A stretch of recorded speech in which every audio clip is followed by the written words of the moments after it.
This is WYMT Mountain News First at 4. Good afternoon, I'm Steve Hensley. First at 4, flash flooding created some high water issues on several southern Kentucky roads this morning. Master Street in Corbin was flooded, along with Court Road near London. Someone tried to drive through a flooded road, which prompted the call for a water rescue. But as WYMT's Phil Pendleton tells us, when first responders arrived, the car was empty. It was an emergency call early this morning, a car in high water. Rescue officials assumed the worst. They showed up thinking they were going to have to rescue someone from a submerged car, but when they got here, all they found was an abandoned car. So we came out and put some guys in some dry suits and tied them off, and they went out and checked the car. We had a report also that there was another car just around the bend, but our guys went out and checked that, and there was no other car. And there were no people in the first car that was then simply loaded up and towed away. Officials think someone drove through the water, got stuck, and then swam or waded away on their own. Yeah, that's what's, and they went as far as they could. And people think, driving a car, the water don't look deep, but moving water will push a car off the roadway and stall the car. Everybody left this area okay, nobody hurt or harmed. Someone's wallet may be hurting a little bit, as someone will likely have to pay a hefty tow bill as they towed the car away from here. Officials say that it could have all been avoided if they simply would have avoided the high water. In Laurel County, Phil Pendleton, now back to you. We understand most of the water in the Laurel and Knox County areas has receded or had already receded by this afternoon. Well, it may seem as though every time it rains, it pours, which in turn takes quite a toll on crops. WYMT's Taylor Upchurch talked with an agriculture specialist who has a few tips for gardeners. She's in our newsroom with more. Taylor? Steve, it's no secret our land is anything but dry, and as our weather team has mentioned, rain chances are expected to continue this weekend and into next week. Several counties have experienced flooding, which does not just cause havoc on the roads. It causes worry for those tending to crops. Charles May, Perry County's extension agent for agriculture and natural resources, says as gardens become flooded, bacteria begins to grow. Contamination also becomes a risk with water flow. Corn and other things that's higher and it didn't get close to those, well, those probably still could be harvested, but the things that got underwater, obviously they need to be thrown out. Coming up at 5:30, we'll have more tips from Charles May on what to be aware of when cultivating and harvesting during not so dry conditions. Steve? All right, Taylor, thank you.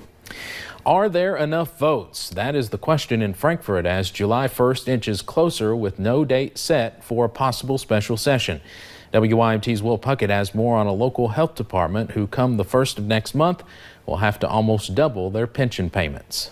Yeah, there are rumors that the governor might finally have enough votes to call a special session in Frankfort. Here at the Magoffin County Health Department, Pete Shepard, the director, says that he's been working the past year to prepare for this moment. In case July 1st rolls around and he has to up his pension payments, he says he has a plan in place to make sure that it doesn't affect him too much. Not as nervous I was, but we made some plans, and we want to come out all right, I think, but I'm still nervous because it's still going to put us in hard ways over the next few years. Now, Shepard has had 3 retirements in the past year that has helped his budget, but in the past couple of years, he has went from 19 employees down to 10, and even at one point, he had 36, now down to 10, and that includes himself. By next August, he'll have 2 more people retire. In Magoffin County, Will Puckett, WYMT Mountain News. Governor Bevin is adamant that he will not call a special session without the necessary votes in hand. Democratic presidential candidate Joe Biden is in the middle of one of the most intense debates of the primary season. But an intense backlash is hitting Biden after the Democratic presidential candidate reminisced about his work with 2 segregationist senators in the 1970s, Herman Talmadge and James Eastland.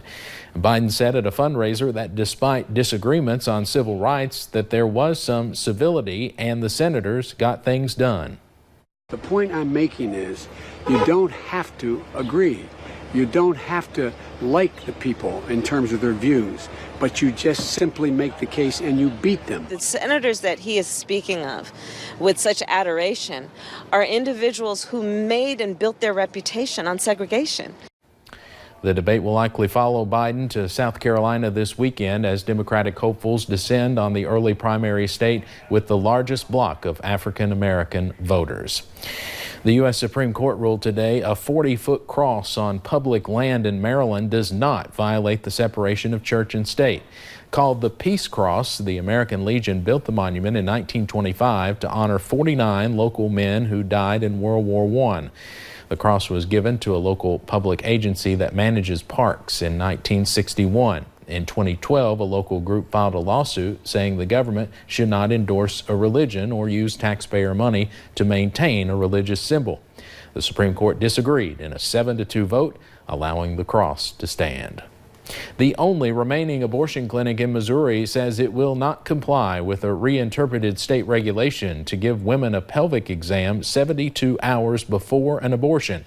The clinic plans to file a letter in court today stating that unless medically indicated, they will not perform the exam. Doctors say the exams are medically unnecessary. Critics say it is an attempt to discourage women from going through with abortions. The Planned Parenthood clinic is at the center of the national abortion debate. I'm no longer willing to practice medicine that way. Even if it means your clinic gets shut down. I really hope that we get to continue to provide that high-quality, patient-centered care for years to come. The decision now rests with a judge. The Missouri Department of Health and Senior Services did not give a comment. Its director previously defended abortion pelvic exam requirements as being part of standard care. The department says it is trying to ensure the safety of women. But the American College of Obstetricians and Gynecologists says routine multiple pelvic exams for women seeking abortion care are unwarranted, invasive, and not supported by evidence. Police in Sacramento, California are mourning the loss of one of their own today, a young officer killed in the line of duty while responding to a domestic violence call. 26-year-old police officer Tara O'Sullivan was killed during an 8-hour standoff. A man was barricaded inside his home yesterday. O'Sullivan was helping a woman collect her belongings to leave the home when she was shot. We're devastated tonight.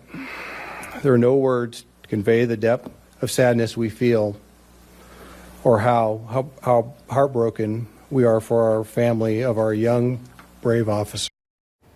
Officer O'Sullivan had been on the job for less than 6 months. She was working with a training officer. Investigators say the gunman remained holed up in the home, randomly firing shots for at least 8 hours before he finally surrendered. Tensions continue to escalate between the United States and Iran after a U.S. drone was shot down early this morning. Iran says its Revolutionary Guard shot down the drone after it violated Iranian airspace, but the U.S. military says the unmanned plane was in international airspace in that Strait of Hormuz and called it an unprovoked attack. There is concern any miscalculation in the region could push the two countries into an open conflict. I just think we need to continue what we're doing. Military, I'll say it again, military restraint, but maximum pressure. Last week, the U.S. has blamed Iran for attacks on 2 oil tankers, and the U.S. also has deployed an aircraft carrier and about 1,000 additional troops to the region. Let's head over to Wall Street now on this Thursday afternoon. The Dow closes up today more than 249 points. The Jeopardy champion who won more than $2 million is honoring the host of the game show. James Holzhauer donated a portion of his winnings to a Chicago area pancreatic cancer walk in Alex Trebek's name. An organizer for the 2019 Naperville Pancreatic Cancer Research Walk says he sent her a donation for more than $1,100. With the donation, he wrote the message for Alex Trebek and all the other survivors. Back in March, Trebek shared with the public that he is battling stage 4 pancreatic cancer. He has since said he is in near remission. Straight ahead on First at 4, we are not the only ones experiencing some strong storms and flooding this week. We'll show you some issues in other parts of the country.